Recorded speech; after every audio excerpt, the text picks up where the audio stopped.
Boa tarde a todos, sejam todos bem-vindos à nossa live de hoje.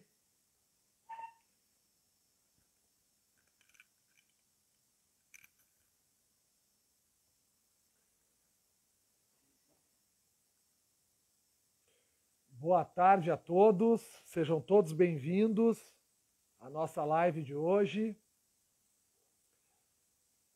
Retomando esse ano de 2021, esse projeto que eu iniciei o ano passado aqui pela minha conta do Instagram e que tem como objetivo discutir aí semanalmente temas ligados ao processo administrativo previdenciário.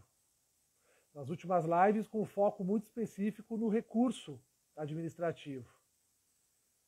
Então, a ideia agora para 2021 é continuar nessa toada, então, conversando com conselheiros do Conselho de Recurso da Previdência Social, com profissionais ligados, né, à via recursal, para a gente tentar, de certa forma, fazer essa aproximação que é tão importante, né, entre a advocacia e os julgadores do Conselho de Recurso da Previdência Social. Esse talvez seja o principal objetivo desses bate-papos, né? Aproximar os conselheiros, não apenas aqueles que estão mais próximos da advocacia, que historicamente estiveram mais próximos, em razão dos congressos, né, em razão dos institutos, das OABs, mas também aqueles conselheiros que muitas vezes não são tão conhecidos e que fazem um trabalho belíssimo perante as juntas de recurso ou as câmaras de julgamento. Essa é a ideia, né? Tentar trazê-los para cá, para a gente conversar e poder realmente aproximar e construir pontes aí na matéria processual administrativa previdenciária. Como é a primeira live que eu estou fazendo esse ano aqui pelo meu Instagram, quero aproveitar e desejar um feliz 2021 para todos. Todos nós possamos realizar aí boas coisas no ano de 2021, com muita saúde, muito foco, cuidando, né, uns dos outros, para que tudo corra bem e que 2021 seja um ano bom para todos nós. Então, gente, a ideia para essa primeira live, e antes de falar até da ideia, obrigado, Cláudia. Antes de falar da ideia dessa primeira live, queria dizer para vocês que a minha ideia para esse ano é implementar uma maior regularidade nesses encontros, porque o ano passado eu fiz uma série de bate-papos por aqui, só que não com a regularidade que gostaria de ter feito, né, em razão dos compromissos, principalmente da advocacia, família, enfim, os nossos compromissos, né, ordinários, como a gente diz, talvez tenha dificultado um pouco a manutenção dos encontros semanais. E esse ano eu estou me organizando para que isso aconteça. Então, quero dizer para vocês que todas as terças-feiras, às 18 horas, eu quero, então, deixar o horário reservado para o nosso encontro aqui na conta do meu Instagram, procurando não falhar, né, nas terças, e sempre trazendo essa temática processual administrativa previdenciária. Então, todos que queiram aí aprofundar o estudo, queiram debater melhor os temas, anotem na agenda, então, terça-feira, às 18 horas, temos encontro marcado. Terça que vem já temos aí um encontro marcado com outro conselheiro do Conselho de Recurso da Previdência Social. Eu vou trazer para vocês aí no decorrer da semana. E assim por diante no decorrer do ano de 2021. Doutora Carolina, seja bem-vinda. Que legal contar contigo aqui. Aliás, conheci o Dr. Wilson através da nossa live o ano passado. Paulo Suliani, boa tarde.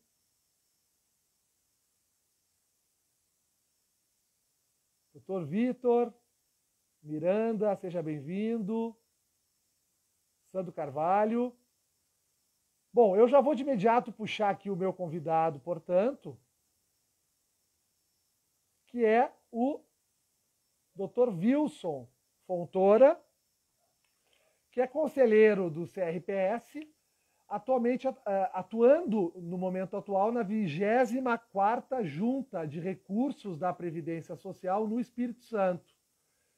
E nós vamos tratar de um assunto bastante interessante, que é sobre a vida do conselheiro. A ideia desse bate-papo é justamente conhecer um pouquinho mais da profissão de conselheiro, do Conselho de Recursos da Previdência Social, a rotina, como se dá o trabalho, quais são as vedações do cargo, remuneração, né, várias questões que a gente pretende levantar aqui hoje, em especial porque, né, o governo anuncia a abertura, né, de um edital para a seleção de novos conselheiros para o Conselho de Recursos. Portanto, todos aqueles que eventualmente tenham vontade de ingressar na carreira, agora é uma boa oportunidade, então, de a gente tentar entender um pouquinho mais como funciona o trabalho dos conselheiros.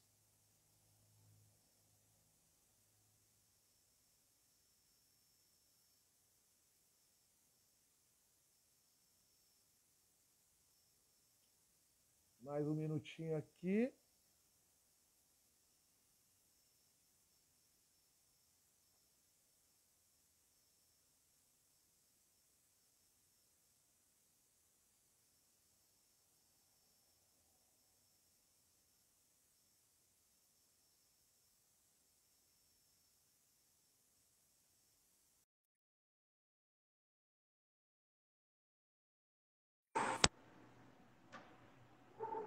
Tá aí. Olá. Boa tarde, boa noite. Está me ouvindo perfeitamente, doutor Alexandre? Escuto sim. Ah, que ótimo, maravilha. Boa tarde, boa tarde. Aqui no Sudeste, na verdade, boa noite, que já são 6h10 aproximadamente. Uma boa noite a todos. E estendo aqui um feliz 2021 para todos os conselheiros, todos os advogados, alguns amigos eu já vi que já estão aqui presentes, a todos os alunos, e em especial ao doutor Alexandre. Obrigado pelo convite, vai ser uma satisfação muito grande poder trazer aqui para quem nos ouve hoje a vida do conselheiro de fato, fazendo uma brincadeira com outras brincadeiras que já foram feitas, o que come, aonde vivem, como sobrevivem os conselheiros. Então eu estou à disposição e é um grande prazer contribuir. Que bacana, Wilson. Eu acho que esse tema é um tema muito importante, porque os conselheiros, né, do nosso Conselho de Recursos têm sido cada vez mais demandados e se tem cada vez mais falado do Conselho, né? O Conselho hoje está muito em voga, as pessoas têm comentado acerca das decisões, os advogados estão buscando recorrer mais. A gente sabe que a própria equipe diretiva do Conselho tem procurado trazer melhoras para o sistema recursal. E, por outro lado, a via judicial tem se mostrado, em muitos aspectos, complicada, né? E muito em razão do uso, talvez excessivo ou não, que se fez dela nesses últimos anos, desprezando quase por completo a importância de um tribunal administrativo, como é o caso do Conselho, que tem um aparato todo vocacionado, né, a atender o segurado, a atender um processo que tem, né, princípios que são muito específicos, né, como o princípio da dúvida a favor do segurado. E, de fato, o momento que se vive hoje é um momento em que todos olham de uma forma diferente para o Conselho. Então, eu achei muito legal a sugestão do tema que partiu de ti, né, de falar um pouquinho sobre a rotina do conselheiro, levando em consideração, né, que já está se anunciando um edital para a seleção de novos conselheiros, né, no CRPS e o que isso pode representar para quem está querendo ingressar na carreira. Então, eu é que agradeço a tua disponibilidade, muito obrigado, é um prazer enorme estar te conhecendo aqui de uma forma mais próxima. Eu tenho uma admiração profunda pelos conselheiros do CRPS, pela pessoa de vocês, pelo conhecimento jurídico de vocês, pela vontade de fazer as coisas acontecerem, que eu acho que é uma característica de todos vocês, né? E a ideia dessa live é isso também. Como na minha conta do Instagram predominam advogados que atuam na área previdenciária, essa aproximação por si só, ela já é fantástica. Assim, a gente poder proporcionar uma hora de conversa entre um advogado e um conselheiro, trazendo questões que são relacionadas aos dois lados, né? Então, eu que agradeço tu teres aceitado o convite E já vou te passar a palavra, queria que, se possível, tu pudesse te apresentar um pouquinho, assim, da onde tu vem, qual é a tua formação, como é que é o teu Sim. trabalho, assim, dentro da 24ª Junta de Recursos. Se puderes falar um pouquinho de ti.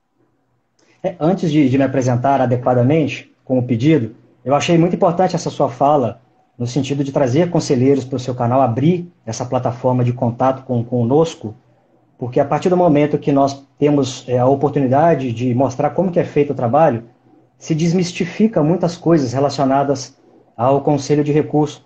Eu quero dar dois exemplos, antes de me apresentar, não esqueci, vou me apresentar, mas eu gostaria de dar dois exemplos de áreas distintas e que é uma mistificação que tem em cima do cargo de conselheiro.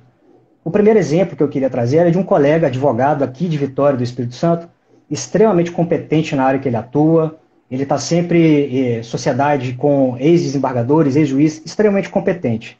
E recentemente eu tive a oportunidade de encontrá-lo no fórum, tão logo que as atividades forenses foram restabelecidas. E a primeira pergunta que ele me fez é: e aí, Wilson, como é que está lá o seu trabalho no INSS? Então, essa é a primeira mistificação. As pessoas entendem e elas acreditam que nós somos o INSS. Então, essa é a primeira barreira que nós temos com a sociedade, que entende que uma vez que foi indeferido o benefício pelo INSS, fatalmente ele será pelo Conselho de Recursos da Previdência, porque é tudo uma coisa só.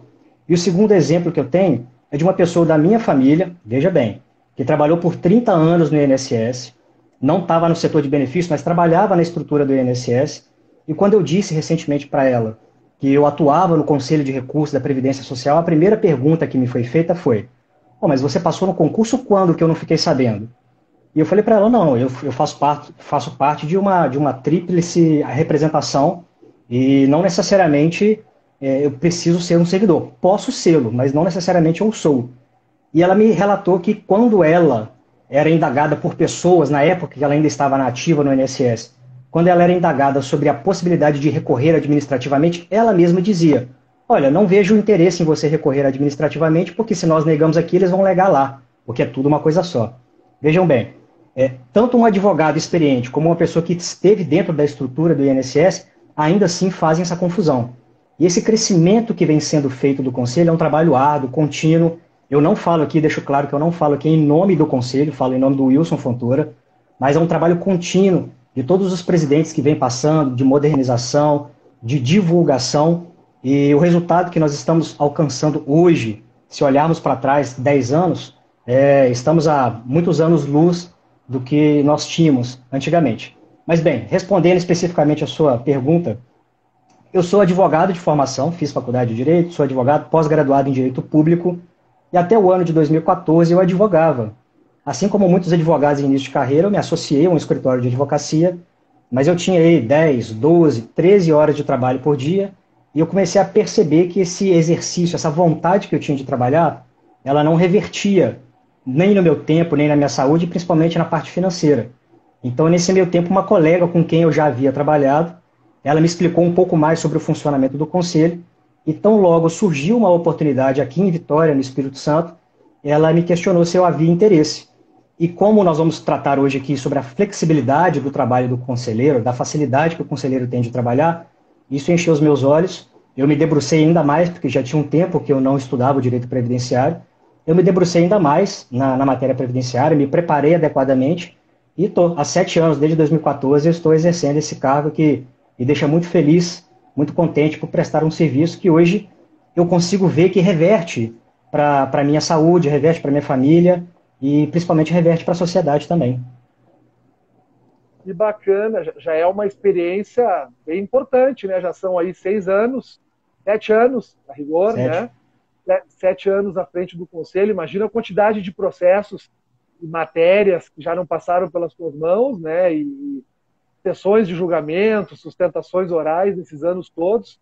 Eu tenho uma curiosidade, queria te perguntar, a vida do conselheiro no conselho, ela costuma ser longa ou a troca de conselheiros ela é mais constante? Alexandre, depende muito do engajamento e da... Me permita primeiro chamá-lo de Alexandre, porque eu sou um Claro, pouco fica à vontade. avesso às formalidades excessivas. Então, as pessoas que estão Excelente. convivendo comigo nas transmissões, eu peço essa liberdade. Mas, Alexandre, depende muito do engajamento, da vontade e do interesse do conselheiro. Aqui no Espírito Santo nós temos conselheiros que estão há mais de 20 anos exercendo esse cargo. Por outro lado, nós já tivemos aqui também conselheiros que com 2, 3 meses de atividade viram que não era o que achavam que seria. E então, com 2, 3 meses de atividade, esses próprios conselheiros pediram a renúncia do mandato. Então, desde que haja interesse, desde que haja engajamento, desde que haja atingimento das metas estabelecidas pelo Conselho, e essas metas elas vão também se modernizando, podemos falar disso ao longo da transmissão hoje, desde que haja o alcance e a satisfação dessa atividade junto ao Conselho, ele vai sendo renovado, vai sendo reconduzido tantas vezes quanto quiser e tantas vezes quanto o Conselho entender que ele ainda é apto a exercer essa atividade junto do CRPS. Que bacana, Wilson. E no caso, a tua advocacia até 2014 era uma advocacia especializada em previdência? Tu já conhecia a matéria ou foi o primeiro contato do Conselho? Essa é outra mistificação que as pessoas têm. Para não dizer que eu nunca tive nenhuma ação previdenciária, eu atuei em conjunto com a minha mãe, que também é advogada, num processo em que envolvia uma pensão por morte, um pedido de recálculo, né, de RMI de uma pensão por morte da minha avó. Mas eu aqui no Espírito Santo e a minha mãe e minha avó em Minas Gerais, porque eu sou mineiro. Então, assim, era uma participação apenas para dar um apoio logístico, PJE, que eu tenho um pouco mais de facilidade com processos eletrônicos, mas atuar firmemente, não. Eu tive, sim, direito previdenciário, foi uma das cadeiras da minha faculdade, lá em Juiz de Fora, onde eu estudei. E, inclusive, você em breve vai falar com a Camila Canedo, lá de Juiz de Fora, uma colega e uma amiga minha. E quando eu fiz essa matéria de direito previdenciário, eu tive essa única ação envolvendo um pedido da minha avó, mas eu não tive a oportunidade de atuar firmemente. Então, quando surgiu essa oportunidade, e eu vislumbrei essa oportunidade de entrar para o conselho, como eu disse, aí eu me debrucei sobre livros, aulas, materiais, e para não passar vergonha, né, para não entrar no conselho despreparado, porque eu já tinha uma admiração pelo conselho, sabendo dessa minha amiga que trabalhava, do profissionalismo e da capacidade das pessoas que já estavam no conselho. Então eu me preparei, mas contato na advocacia previdenciária eu não tive, não. Eu imagino que deve ter sido um desafio grande para ti, né? Porque a gente sabe que a matéria previdenciária, bom, ela é uma matéria difícil, isso todos nós sabemos. E quando a gente entra na área previdenciária, alguns conceitos que talvez hoje sejam básicos para a gente, como qualidade de segurado e carência, período de graça, por exemplo, são conceitos difíceis de a gente compreender na sua totalidade, né? Saber diferenciar os casos concretos. Quer dizer, é uma área muito técnica, realmente. Eu imagino que no princípio, realmente deve ter sido um grande desafio, né, com relação à matéria. Eu vou te ser sincero que, assim, já sabendo que dentro do CRPS se falava o siglês, né? As pessoas falam com siglas o tempo todo, né? DIB, DCB, DER. Então, eu me preparei para essa área.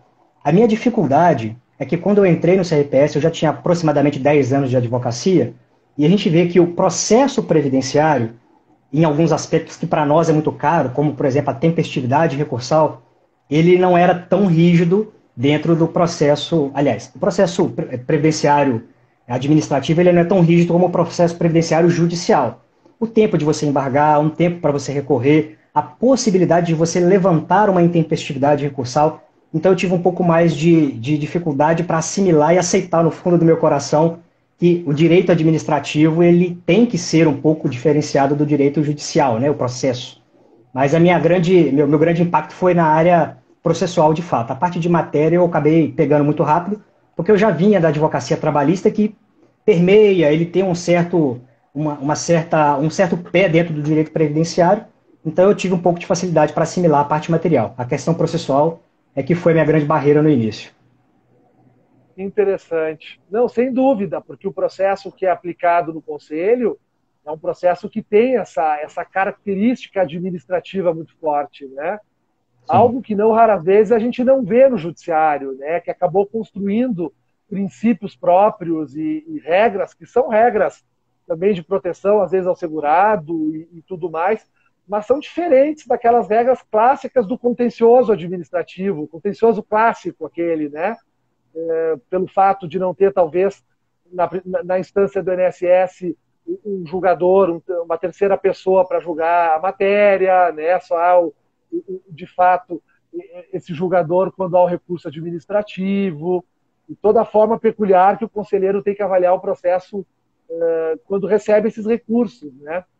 Mas eu fico curioso, Wilson, com uma questão, com a questão relacionada à rotina. Eu acho que muitos advogados têm essa curiosidade, né? E, principalmente depois que o conselho começou a se tornar virtual, né? Mesmo antes da pandemia, a distribuição dos processos passou a ser eletrônica, a questão da própria competência das juntas, e toda essa questão, as juntas adjuntas.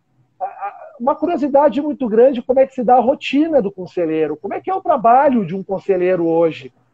Né? Tu comentaste sobre até vedações ou da possibilidade de poder exercer uma outra profissão, por que não a advocacia, né? Numa determinada outra área. Como é que é a tua rotina hoje? Como é que funciona um trabalho semanal, por exemplo, de um conselheiro hoje de junta? Eu tive, recentemente o Conselho ele fez um evento, né, um conselho, o primeiro encontro virtual do Conselho com a sociedade, e eu tive a oportunidade de participar apresentando um dos módulos, e eu fiz essa mesma pergunta para 3 colegas, uma colega de Rondônia, uma colega do Paraná, uma colega do Mato Grosso do Sul, e eu pude ver que a rotina do conselheiro ela é bastante eclética, diferenciada. Eu vi nas suas transmissões anteriores que você tem um pequenininho em casa, eu também tenho um. Eu tenho aqui um de 3 anos e meio, e é aquela fase em que quer atenção o tempo todo. E diante dessa pandemia, nós estamos dentro de casa, e a rotina é, sempre que possível, dar atenção para ele. Mas é como eu disse para você no início, dedicação. O conselheiro ele recebe uma lista de processos administrativos que vem do INSS, então nós temos a obrigação de analisar esse processo, ver se ele está adequadamente instruído, e esse é o nosso grande problema hoje, instrução processual. A partir do momento que ele está devidamente instruído, nós relatamos esse processo, assim como é feito no judiciário, nós fazemos um relatório do processo, proferimos um voto e incluímos esse processo em pauta para apresentá-los aos demais conselheiros. A rotina do dia a dia, Alexandre, depende muito das suas questões familiares, das suas questões profissionais. Eu continuo advogando, obviamente, numa área completamente diferente da área previdenciária, mas eu consegui, depois de 7 anos, me moldar para poder ter de 1 a 2 dias livres do CRPS durante a semana. Obviamente que no final do ano a gente não consegue, os prazos são mais curtos, a gente tem menos tempo para julgar processo, mas ao longo do ano eu consegui me policiar e me condicionar a ter de 1 a 2 dias por mês livres. Eu faço de 7 a 8 processos por dia, para que eu possa ter dias livres para poder advogar, para poder atender um cliente na área da advocacia e também, obviamente, dar atenção para a família. Confesso para você que nos primeiros anos eu caí numa armadilha perigosa, que eu achava que, como existia essa flexibilidade, eu poderia fazer o processo quando eu queria, eu poderia fazer quantos eu queria. Eu comecei a trabalhar de casa, eu caí na armadilha de que mais tarde eu faço, e quando eu percebi, eu estava trabalhando sábado, domingo, feriados e finais de semana. E a gente vai se adequando, a gente vai percebendo que se você se policiar, se você tiver uma meta diária, semanal e mensal, as coisas conseguem se encaixar e você consegue ter outras atividades fora do conselho, sem nenhum problema. Interessante. Mas quando tu ingressaste no conselho, a rotina era toda física. Apanhava os processos em papel, levava para o escritório ou para casa. Eu peguei a transição. Eu peguei a transição do físico para o eletrônico. Eu já nasci, vamos dizer, nessa geração de processo eletrônico, sou apaixonado com processo eletrônico, detesto o papel. Dificilmente você vai ver na minha mesa de trabalho um papel, adoro essas questões eletrônicas, mas eu peguei essa transição. E os colegas que já estavam aqui na 24ª Junta me relatavam que chegavam na Junta Recursal com malas de viagem mesmo, essas malas pesadas, e saíam carregadas com 80, 100 processos, levavam para casa e faziam aquela pilha de processos, relatavam um por um e depois traziam aquela mala de volta para a secretaria da Junta. Mas eu te confesso, Alexandre, que essa realidade, ainda bem que eu peguei a transição, porque essa realidade, ela prende a gente demais. Hoje, o conselheiro ele pode trabalhar de qualquer lugar do mundo, desde que nas juntas estabelecidas as sessões de julgamento, ele se faça presente na sessão de julgamento. Em algumas juntas ela já era feita remotamente, em algumas juntas ela é presencialmente, como é o caso do Espírito Santo, suspenso só nesse período de pandemia, mas acredito que tão logo termine a pandemia nós voltemos às sessões presenciais, mas a partir do momento que você tem dias fixos para comparecer às sessões de julgamento, o resto do trabalho, o resto do mês, da semana, você pode exercer em qualquer lugar do mundo. É uma flexibilidade interessante.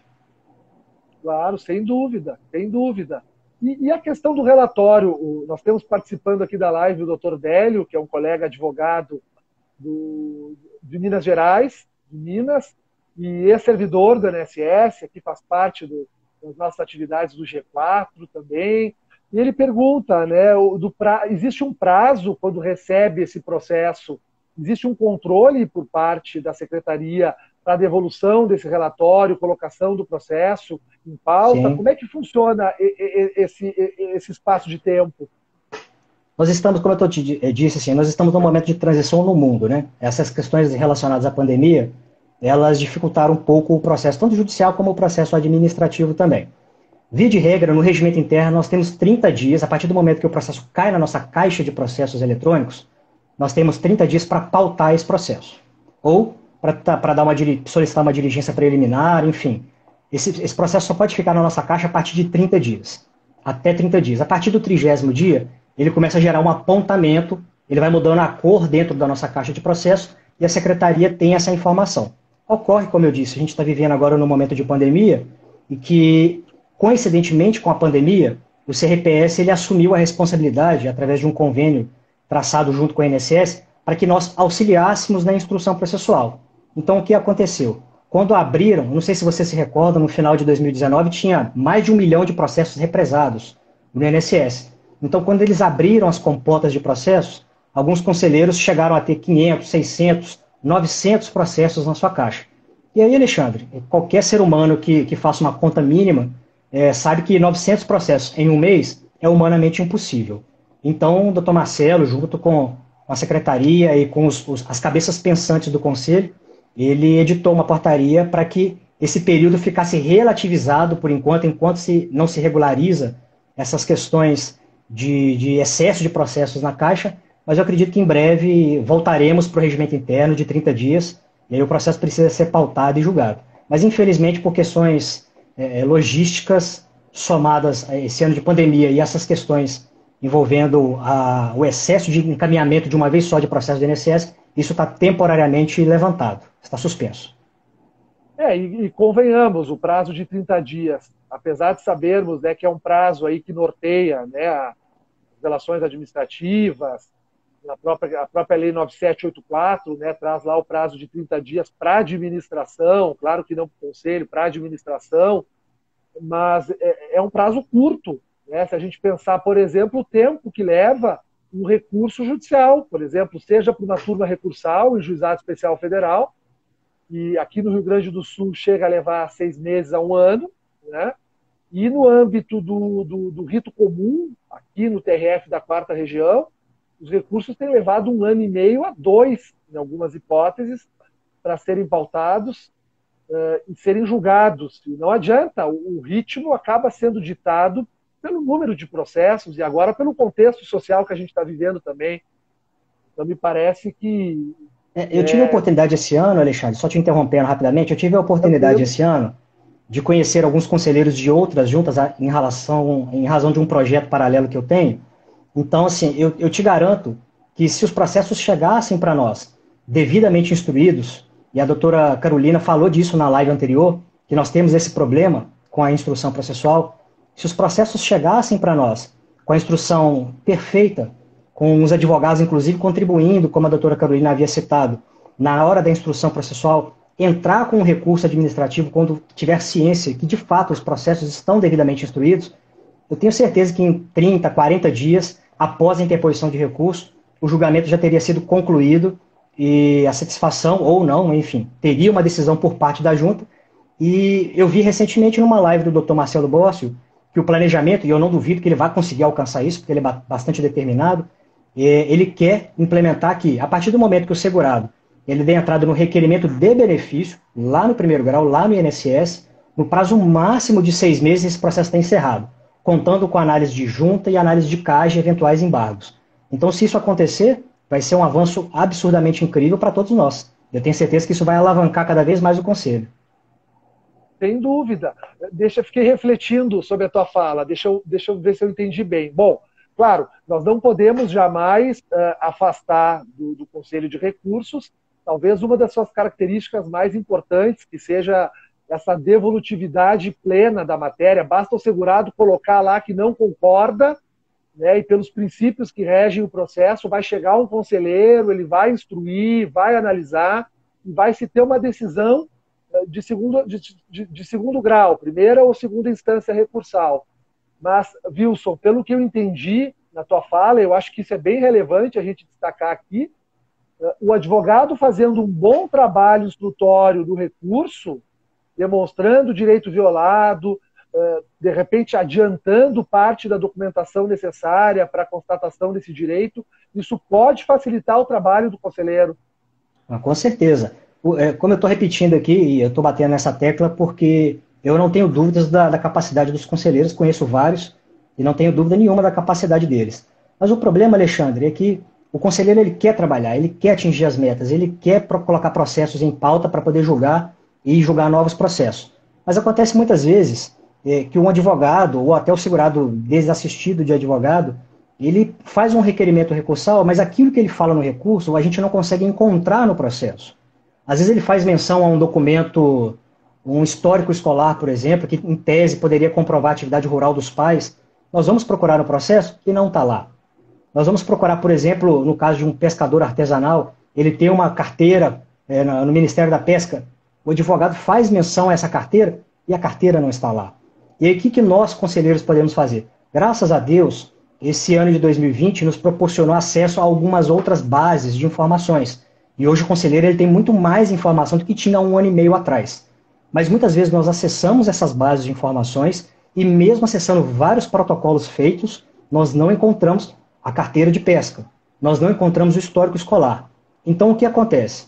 Nós submetemos, hoje nós temos o gabinete de crise e diligência que nos dá um apoio muito grande, mas muitas vezes o próprio gabinete de crise não consegue sanar determinados documentos, quando esses documentos obrigatoriamente precisam vir do INSS.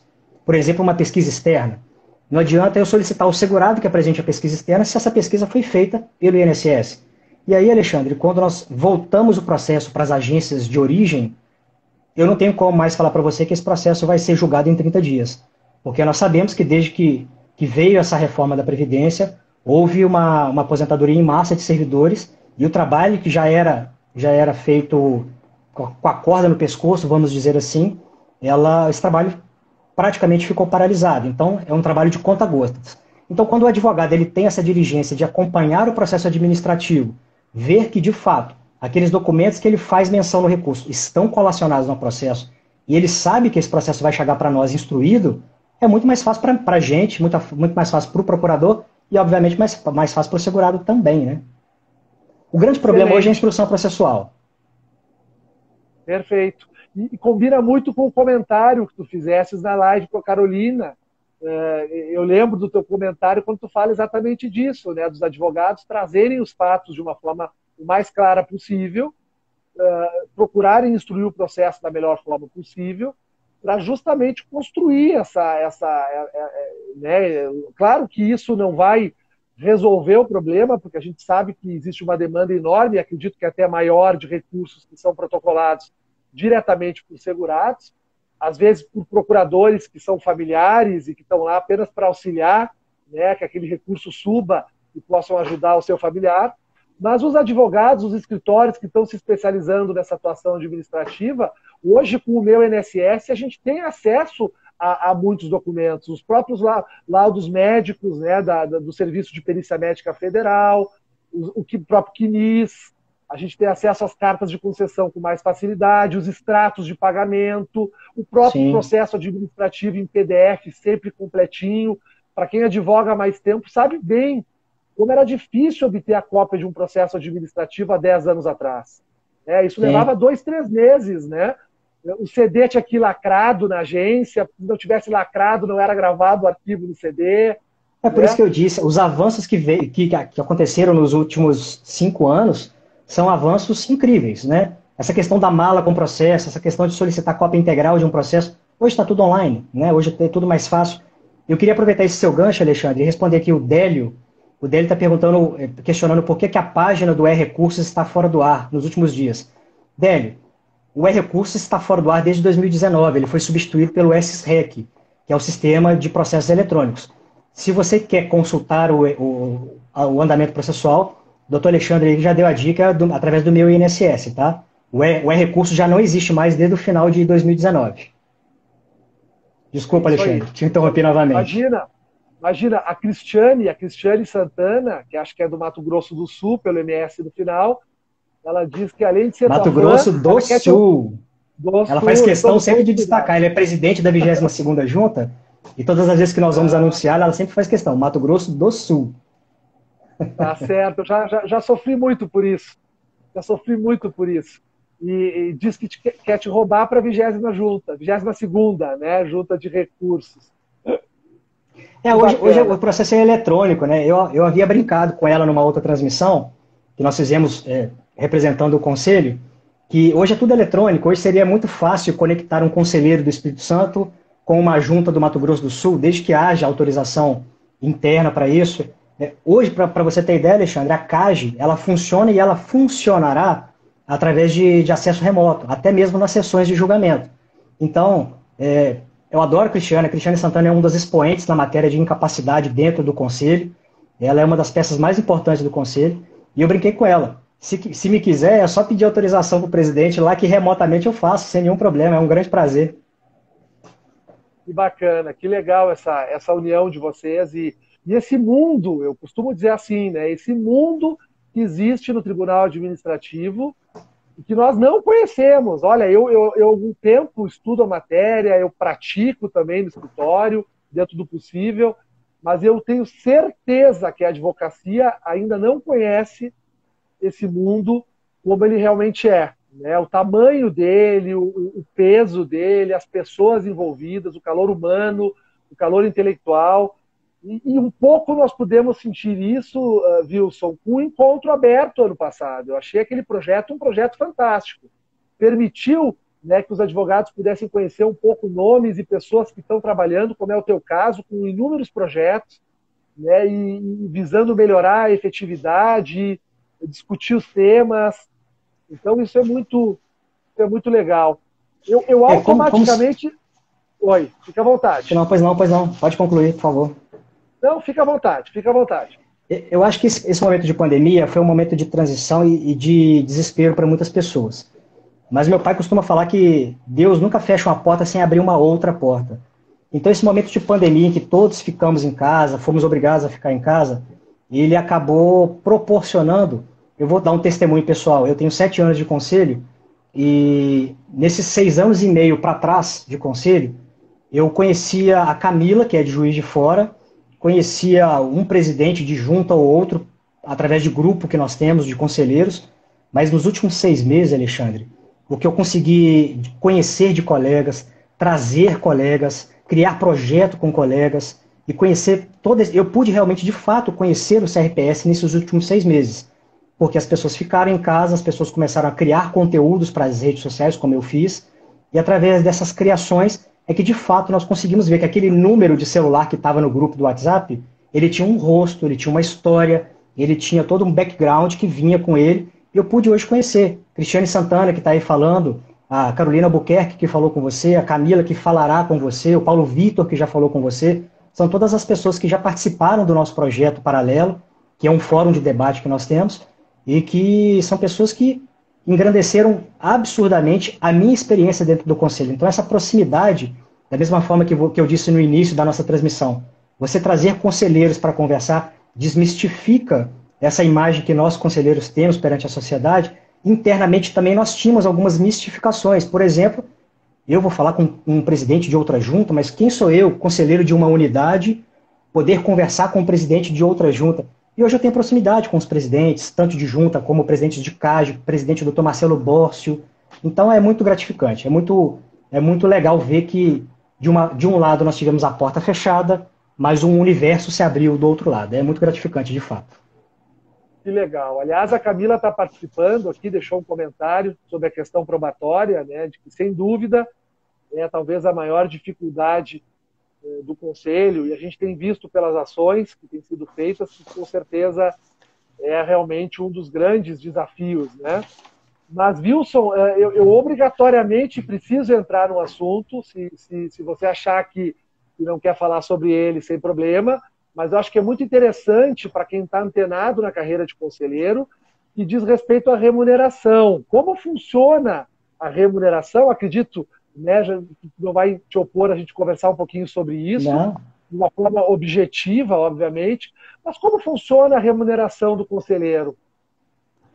A questão, eu não me oponho de forma alguma, mesmo porque o munus que a gente exerce, o cargo que a gente exerce, é um cargo, apesar de não sermos servidores públicos, né, a maioria, claro que existem os representantes do governo, mas a nossa gratificação e a nossa remuneração, ela é pública.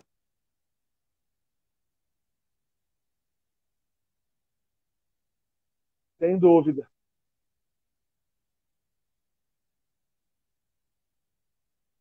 Wilson, me escuta? Wilson? Ah, agora voltou. Show. Fique à vontade. Sobre a remuneração, se tu puder nos contar um pouquinho. Deixa eu ver se acho que meu fone saiu aqui, deixa eu tirar aqui. Nós Enfim. estamos te ouvindo bem. Ah, ótimo, maravilha. A remuneração do conselheiro é através de jeton. O jeton do conselheiro, ele é calculado com base na remuneração do seu presidente de unidade julgadora. Como você me pediu objetividade, eu não vou me apegar às minúcias, não. O conselheiro, o conselheiro de junta hoje, ele recebe aproximadamente R$ 54,00, salvo engano, e 3 centavos por processos, e o conselheiro de CAGE recebe R$ 68,00, aproximadamente. E aí, como eu disse para você mais cedo, nós temos as metas. Hoje, em razão de uma portaria estabelecida pelo Conselho, o conselheiro ele é obrigado a fazer no mínimo 80 processos por mês, e hoje, por uma questão orçamentária, apesar dessa portaria estabelecer um máximo de 125, o Conselho ainda não consegue pagar 125, então o Conselho está pagando 100. Então nós oscilamos o mínimo de 80 e o máximo de 100 processos por mês. E aí você faz a multiplicação simples, um conselheiro com o máximo de processos tem aí uma remuneração de R$ 5.400 e o conselheiro de CAGE R$ 6.800, valor esse bruto, né? Então você tem que incluir em cima desse valor aí as questões de descontos previdenciários e tributários também, porque afinal de contas nós somos contribuintes, segurados obrigatórios, contribuintes individuais, então nós sofremos também os recolhimentos. Mas é isso, depende muito do engajamento, do número de processos que o conselheiro incluir em pauta e esse processo seja votado, mesmo que seja por uma conversão em diligência, desde que o processo seja incluído em pauta e votado pelos demais, a remuneração ela é atribuída, esse jeton é atribuído ao conselheiro relator do processo. Entendi, tem que entrar em sessão. Pode ter sido convertido em diligência, mas entrou em sessão a remuneração. Sim, apenas para tirar uma dúvida, existem duas oportunidades em que o processo sai para diligências, vamos dizer assim. É um despacho preliminar, que a gente chama de diligência prévia, que monocraticamente o relator ele pode despachar no processo solicitando algum saneamento. Esse despacho ele não é remunerado, mas o processo que é levado para uma sessão de julgamento e a junta, naquela sessão, ela entende que há uma necessidade de uma conversão do julgamento em diligência para uma complementação de prova, como, por exemplo, uma justificação administrativa ou uma pesquisa externa para comprovar ou robustecer uma prova, aí sim, essa conversão em diligência ela é remunerada também. Entendi. E Wilson, deixa eu te fazer uma outra pergunta, uma curiosidade que me surgiu agora aqui. Talvez tu não consiga me responder, por não conhecer no conjunto. Mas até onde tu conheces os conselheiros, o perfil das pessoas que estão hoje no CRPS, a regra é o conselheiro ter mais de uma função, ter advogado ou ter uma outra função, ou a regra são conselheiros integralmente dedicados ao conselho? Alexandre, a partir do decreto agora 3.048, já alterado pelo decreto 10.410, é obrigatório que todo mundo que vai entrar no conselho ele tenha formação em direito. Antes desse decreto não era obrigatório. Então nós temos pessoas no conselho que são formadas, por exemplo, em administração, nós temos pessoas que são formadas em geografia, curso superior em geografia. Então, existem pessoas que de fato se dedicam ao máximo, como eu te disse, depende muito do tempo disponível que as pessoas têm. Existem pessoas que se dedicam exclusivamente ao conselho, conheço, mas pelo que eu pude perceber, as pessoas se dedicam ao conselho e à área acadêmica, elaboração de artigos, à advocacia fora da área previdenciária. O que eu mais vejo dos conselheiros é uma segunda atividade, não sei se remunerada ou não, no caso, por exemplo, acadêmico, mas eu sempre vejo os conselheiros tendo uma segunda atividade, sim. Interessante, porque se a pessoa que está nos assistindo tem o interesse em ingressar no conselho e eventualmente vai abrir mão de alguns rendimentos que hoje possui, nada impede que concilie com uma outra atividade ou algum estilo de vida. E eu acho que a área acadêmica, eu acho que um exemplo muito, muito feliz que tu desse, assim, no sentido de que a possibilidade realmente da pessoa tá se dedicando à área acadêmica, fazendo um mestrado, eventualmente um doutorado, e poder ter esse contato prático com um tribunal administrativo, me parece uma interface, assim, uma relação muito, muito interessante, né? Agora, a advocacia também, o teu caso me parece ser um exemplo, né? A pessoa continua exercendo a advocacia numa outra área, porque as vedações aqui com relação à advocacia seriam apenas a advocacia contra a Previdência, né?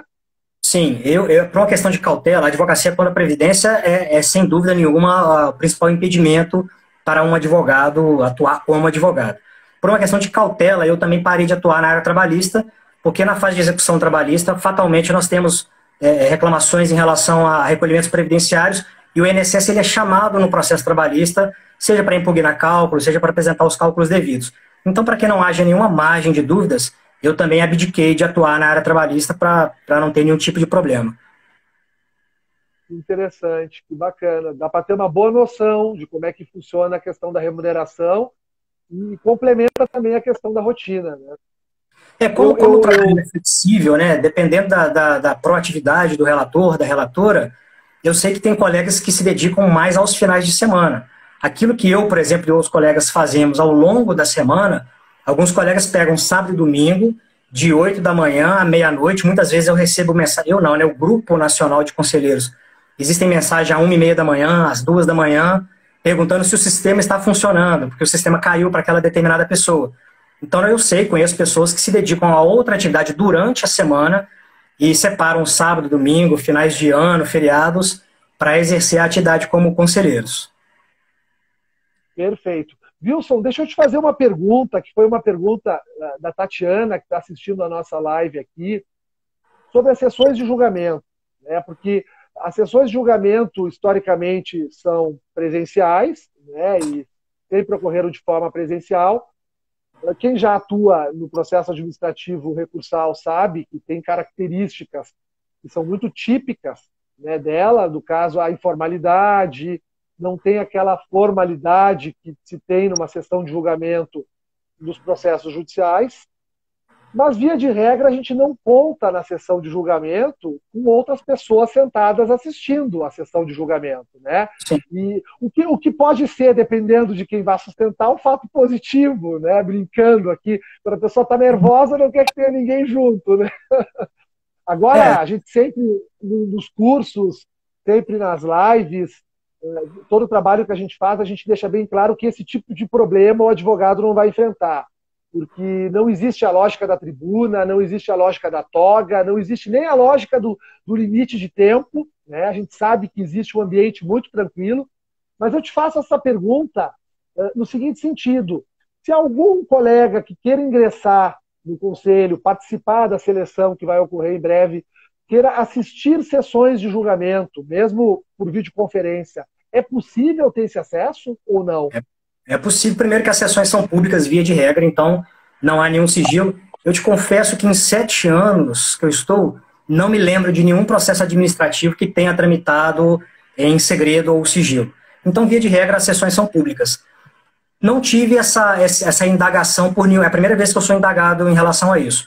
Como eu disse no início, eu não posso responder pelo conselho, mas eu não vejo nenhum problema, Alexandre. Se alguém tiver interesse, passar um e-mail, por exemplo, para um presidente da unidade julgadora, e basta você entrar no site do governo, lá na página do governo, tem um link específico para o colegiado recursal, as juntas recursais, e tem lá uma aba que é quem é quem, aí tem o nome do presidente, o nome da secretária, telefone, e-mail.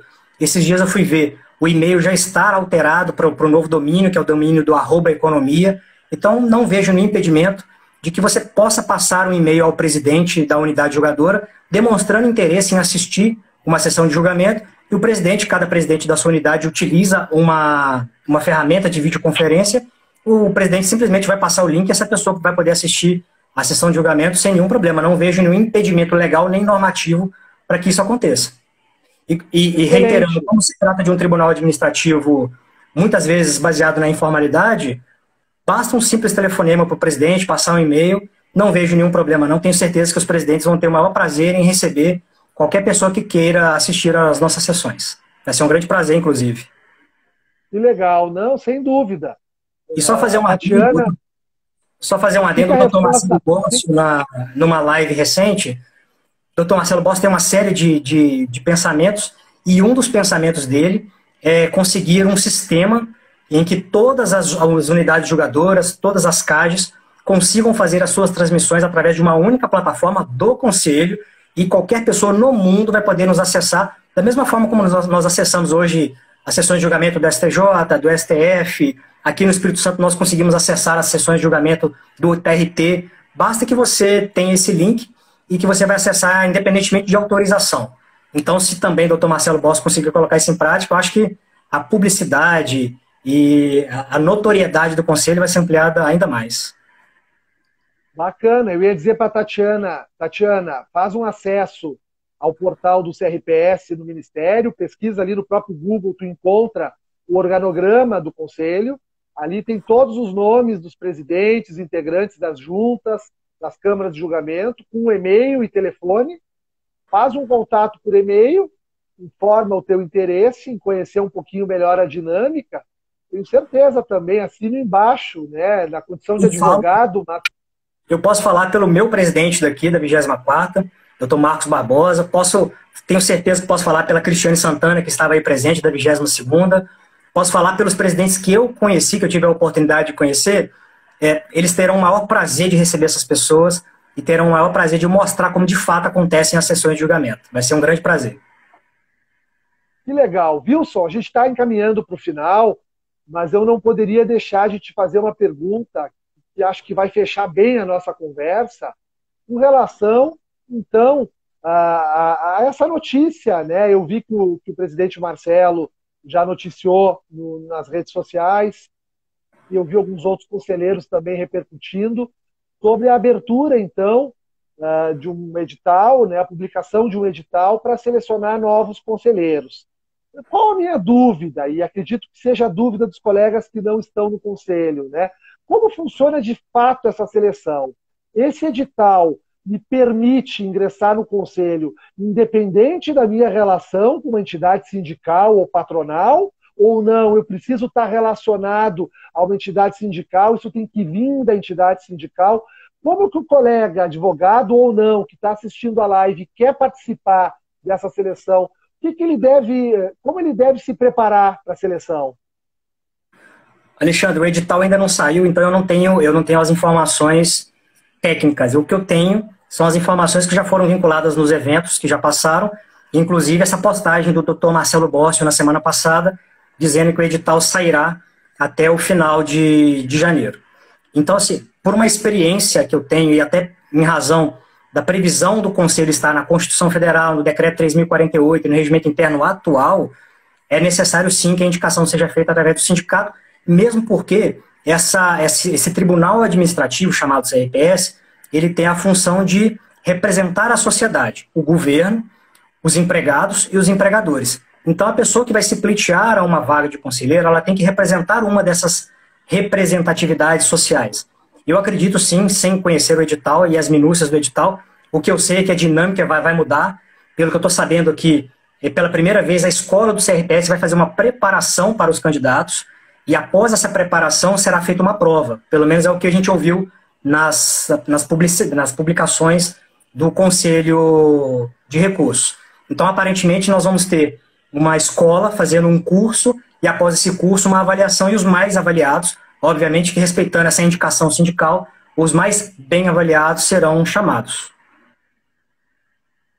Que legal, que bacana. Claro, a gente, para saber maiores detalhes, tem que ter a publicação do edital, e certamente vai ser um edital diferente, porque nós temos regulamento novo, um regulamento alterado, né? Nós temos uma equipe diretiva nova também, né? Nós temos regras novas, né, com uma exigência, né, na formação em direito, certamente vai haver mudanças, mas é importante saber que precisa haver, então, quem vai fazer a seleção, quem vai fazer a postulação perante, né, o edital, será a entidade. Portanto, tem que haver essa articulação entre o profissional e a entidade para que possa Sim. ocorrer essa inscrição. Certamente vai seguir essa linha, porque é da lógica do conselho, né? Faz parte da estrutura legal do conselho. A dica que eu posso dar para todos vocês aí foi a dica que a Ana Paula Filipinho, que é a coordenadora da CGT, responsável por esse processo, é que vocês fiquem atentos ao Diário Oficial, porque a informação que ela passou aqui, esse próximo edital será veiculado no Diário Oficial e também lá na página do CRPS. A dica que eu dou para todos é, entre lá no www.gov.br/previdência. Quando você acessar essa página, lá embaixo tem algumas colunas, e uma das colunas se chama Acesso à Informação. Nessa coluna chamada Acesso à Informação, tem lá Conselho de Recursos da Previdência Social. E lá você vai ter portaria, provimentos, enunciados, comunicados, notícias. Então fiquem atentos, porque a intenção é de que esse edital saia até o final de janeiro. Wilson, foi um grande prazer, quero te dizer assim, uma alegria enorme estar conversando contigo, te conhecer, né, mais a fundo. Incrível, né, o que as redes têm proporcionado para a gente. Os conselheiros que entraram aqui hoje já são novos contatos que a gente faz, novas amizades que se constroem. A Carolina foi um pouco assim, o Paulo Vitor, que já é um amigo há tanto tempo. Então eu quero assim te agradecer enormemente pela tua disponibilidade de estar aqui hoje, ingressar nesse tema que é diferente. Nós não tratamos de temas jurídicos, né, de teses, de como os advogados estão recorrendo. Nós falamos sobre a alma do conselho, né, como é que funciona a dinâmica do conselho, que nos esclarecesse diversos pontos importantes, tenho certeza, muito úteis para muitas pessoas que estão nos acompanhando. E te agradeço de verdade e conta comigo aí no que precisar, a gente está sempre à disposição. Nós vamos fazer uma troca, Valeu. Alexandre. Você me convidou para a sua página do Instagram, e agora eu deixo o convite aberto aqui para que você possa participar do nosso debate administrativo lá no meu canal também. E assim que surgir as datas, eu vou convidá-lo, espero tê-lo lá conosco. Muito obrigado pelo convite, foi uma satisfação. Tá ótimo, eu que agradeço e quero agradecer a todos que participaram, os advogados, quero agradecer em especial também aos conselheiros que entraram, deixaram um comentário. Muito obrigado, gente, pela participação de vocês. Acho que começamos bem essa primeira live do ano, tratando, como disse, da alma do Conselho, e seguimos, então, nas próximas semanas, travando novas conversas, novos bate-papos aí com os nossos queridos conselheiros do CRPS. Wilson, um abraço, uma ótima semana para ti, e até breve, meu amigo. Foi um prazer. Espero lá no meu canal, hein? Até breve também. Vou aparecer lá, pode me aguardar. Abraço. Cadeira cativa. Abraço. Valeu.